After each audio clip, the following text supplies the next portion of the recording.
Before we start, please, like this video and subscribe to my channel.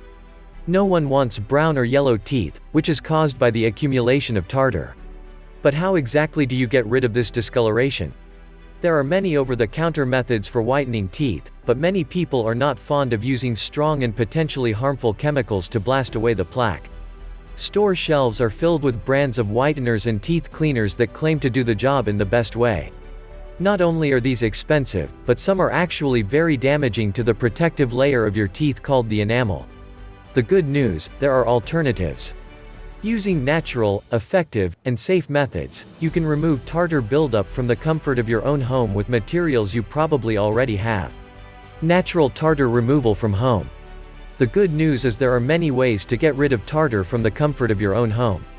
These ways of fighting back against tartar that has already formed are all natural and easy to do with materials that are readily available. Using orange peels for tartar. Orange peels are also a great way to get rid of tartar. This is easy to do as you just take the inside of an orange peel and rub it along the teeth and gum areas. Another method is used by making a paste from the mashed bits of the inside of the peel and mixing them with water.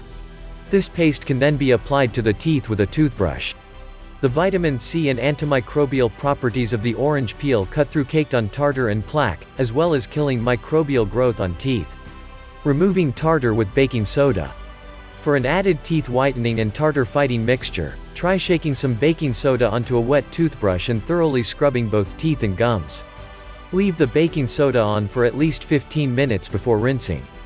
While not exactly tasty, baking soda can neutralize harmful acids from things like sodas and foods while also killing bacteria and whitening teeth naturally.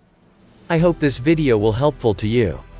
Please, like this video and subscribe to my channel.